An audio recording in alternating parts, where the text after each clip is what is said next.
Hello YouTube, I'm the Gaming Pegasus 187, and this is Side Scroller Sunday, episode 13, keeping with this ninja theme that I randomly decided to start during the week. I happened to stride the last week, and let's keep the ninja theme going with Shinobi 3. It would have been real easy to just go right to Sonic the Hedgehog, because that's what everyone seems to remember on the Genesis. Well, for me, I think Sonic 2 is my favorite. Some will say Sonic 3, some will say the first one. I don't quite understand why you would say the first one, just because that game is pretty, well, not because of the difficulty, just because like the spin dash wasn't even in the game yet. That didn't come around until Sonic 2. I mean, I know Sonic 3 introduced Knuckles, but I don't know, Sonic 2 is my favorite. Just the levels, that game was fun. It's absolutely fun. I mean, I even got the Android version that actually has the full hidden Palace Zone. But anyway, round 1, Z's Resurrection. Oh, this game's badass. But I'm not going to completely talk about the gameplay because raw. I don't know. It went from worse to complete shit. We've had segments called Growing Up Bella. The memes are all over the place. Bree ran down Stone Cold, but I never told anybody. Shit like that. We never wanted a Bella feud, but that's what. Do you remember in '97 when Vince McMahon came out on Raw in a speech and said, "We quite frankly think you're sick and tired of having your intelligence insulted"? That was because he was getting his ass kicked in the rings every week by Nitro. Obviously, what they're doing, they're just completely insulting our intelligence. Continuity, don't give a shit. They don't give a shit. Realism, they don't give a shit.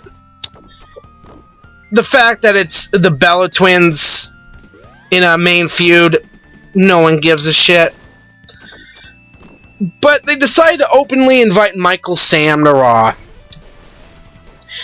And this is right after he got released from the Rams. And by the way, he's now playing for the Cowboys, so Stephanie wrote this nice letter, yada yada, and it was on the website. That got taken down after Michael Sam signed with the Cowboys. I guess start somewhere, because the Cowboys just got their asses kicked today against the 49ers. Again, Romo still sucks. He threw 4 interceptions, 3 of them in the first half. I don't get it. Ugh. I'm not here to bitch about Tony Romo. You know, football season has started, but oh god, I don't know what'd be worse. The fact that they're now gonna have Jerry Springer on Raw next week to have an intervention with the Bellas. Oh god, hello, this train has been off the tracks for a long time. We don't even have, oh god, Dean Ambrose, please come save us.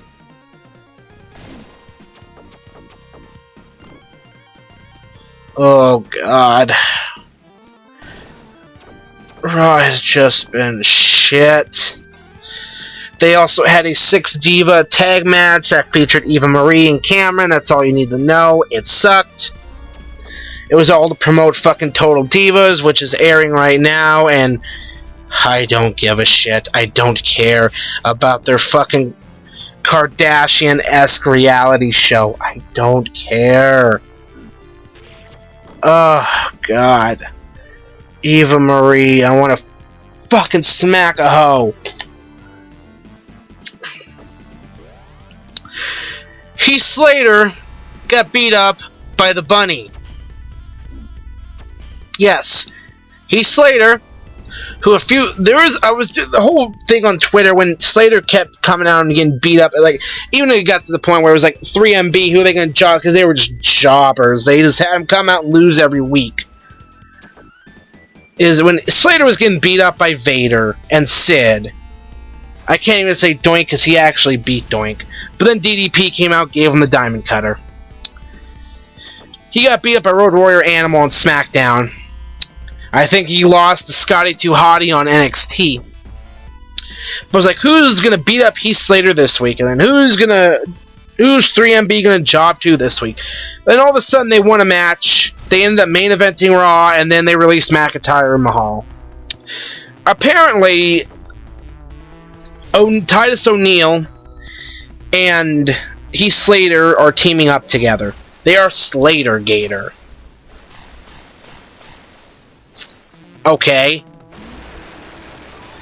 I'm assuming I didn't even watch Raw, but I guess having Titus O'Neil in a match against Adam Rose, and you know he comes, I guess, his whole entourage of a sort of cast of characters. One of them a guy in a bunny suit, and Slater got beat up by the bunny. Wow. I don't know what's worse. Having the Money in the Bank contract only to lose to CENA wins, LOL. And then just get jobbed out every week since, coming out in some ridiculous costume. Or getting beat up by a bunny on national TV. Good God. NXT TakeOver 2 Electric Boogaloos this week. Let's see if I can remember the card off the top of my head. We've got Enzo Amore, I think that's his fucking name, against Sylvester Lafleur in a hair versus hair match. I'm going with Enzo on this one. Usually the type of match where the heels lose. Lafleur is going to get his head shaved. Or maybe his beard. I'm not entirely sure. The tag titles. Sin Cara and no, not Mystico Botch Cara. This is the Hunico, I believe. And Kalisto versus the Vaudevillains. Oh no, versus the Ascension. They beat the Vaudevillains to get the shot. Winning the tournament. This one I don't even quite know how to call. Oh my gut's telling me the Ascension. Well then they had to have a tournament to decide who's gonna beat these fuckers. What do they do after that? I don't know. I'm gonna say the Ascension, and I'm probably gonna be fucking wrong. But I hate the stage. Yeah, it's horse level, of course. This guy's a pain in the ass. Fuck him. Bayley versus Charlotte for the women's title. I'm gonna take Charlotte.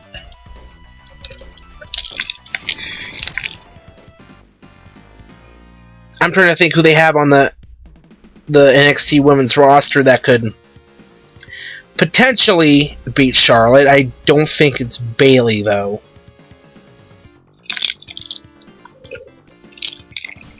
Kenta's gonna make his debut at TakeOver, this new TakeOver on Thursday, so that'll be fun. Stevie, I think he had a match on a live NXT, I think. I'm just sitting here waiting for Kevin Steen to debut.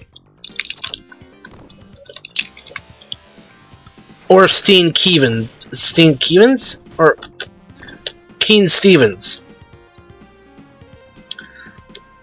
I don't know. By the way, this is not the easiest game in the world either. Especially this fucking part. Yeah, rising elevator shaft. This is nuts. Wait, you see when I fucking lose all my lives.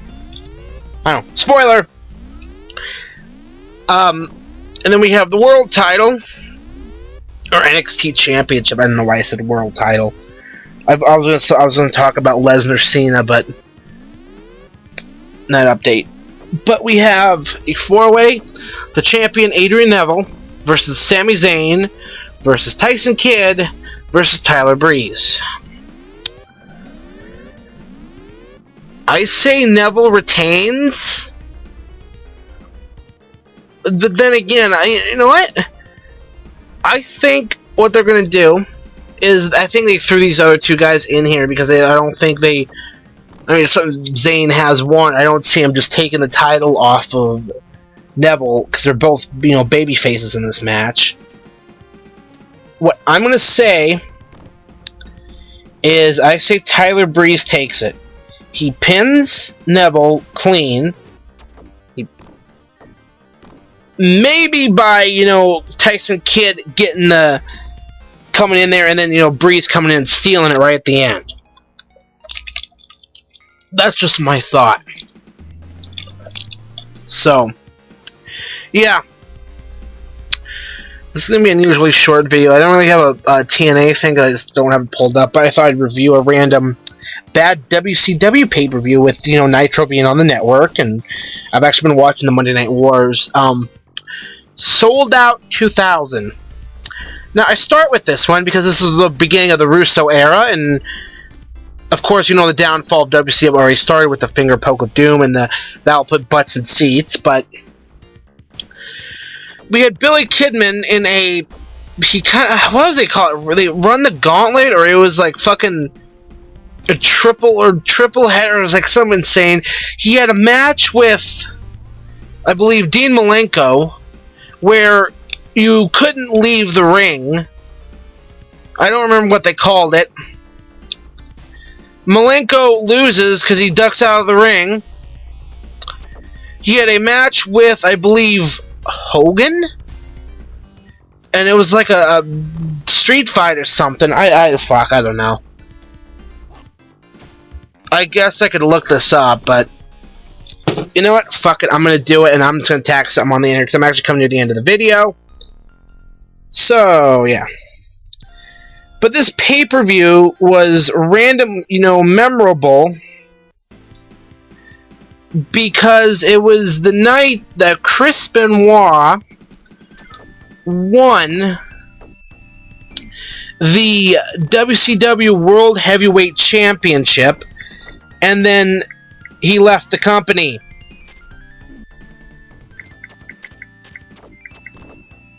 Sold out to... Yes. Chris Benoit.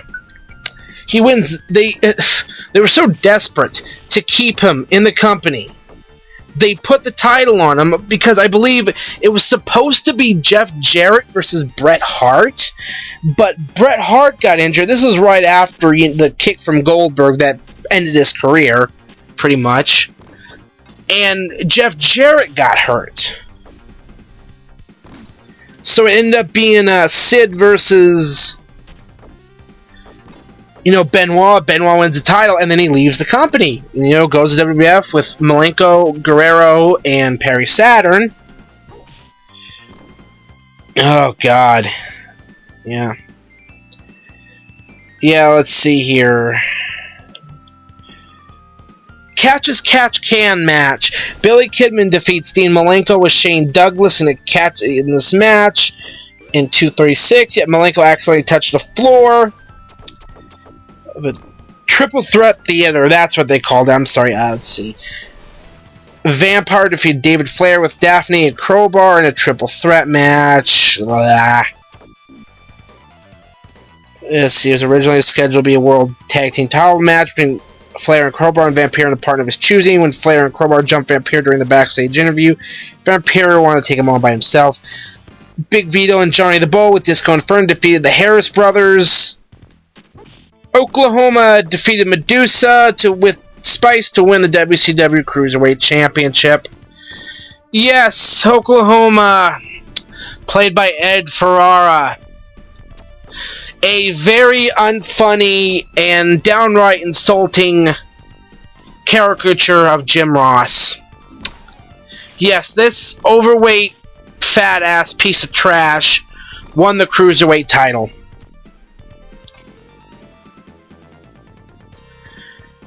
Let's see. Brian Knobbs defeated Fit Finlay, Norman Smiley, and Ming in a fatal four-way match to retain the WCW Hardcore Championship.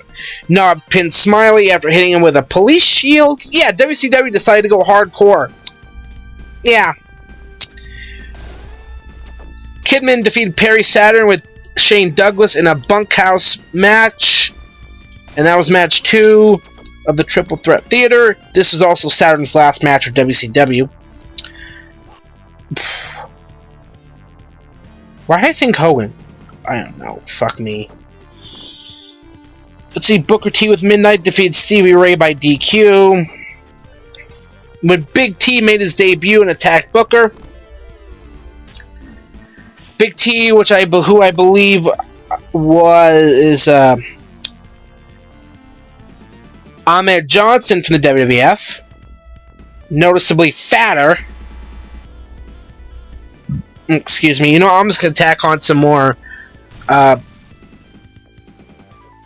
Shinobi footage. I won't take long to record. Yep, Ahmed Johnson. Wow. Tank Abbott defeated Jerry Flynn. And this was like an MMA rules type match. Buff Bagwell defeated DDP in a last man standing match. The Wall with Shane Douglas defeated Billy Kidman in a caged heat match. They're Hell in a Cell.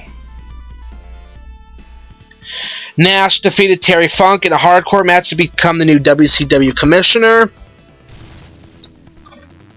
Had Funk won, the NWO would have disbanded, and of course, you know, Benoit defeated Sid Vicious with Arn Anderson as special guest referee to win the vacant WCW title.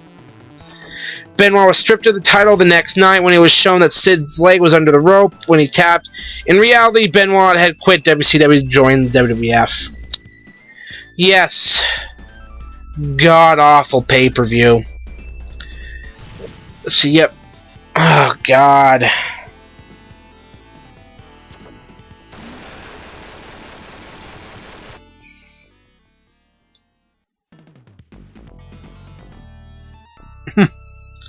I don't get it. I mean, it's god-awful WCW. I mean, good God, people. Of course, you know, months later, you know, Buff Bagwell on this. Good God, Judy Bagwell on a forklift. Good God Almighty. Good God Almighty. But there's one more thing I could talk about, and this is going longer. I only had like 11 minutes of footage recorded. Yeah. Anyway. It looks like Lesnar is going to be around for a while, so we should not get CENA wins LOL at Night of Champions. It's honestly time for CENA to go away or start putting guys over more. Should have put over Bray Wyatt, but no.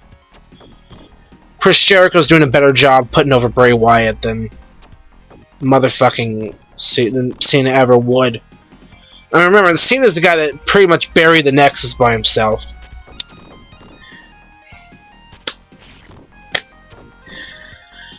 So basically, Lesnar's contract is basically they're saying that, you know, he can be now, you know, with him being the champion, you know, he shouldn't just drop it, you know, immediately. He shouldn't have, of course, should have won the title, but he shouldn't just drop it the next pay-per-view.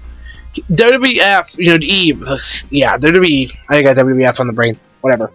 Well, basically, they're going to be able to use, you know, Lesnar for dates and pay him at a prorated price as they, you know, agreed upon and what kind of whatever. So they can legally use him. They just got to pay him.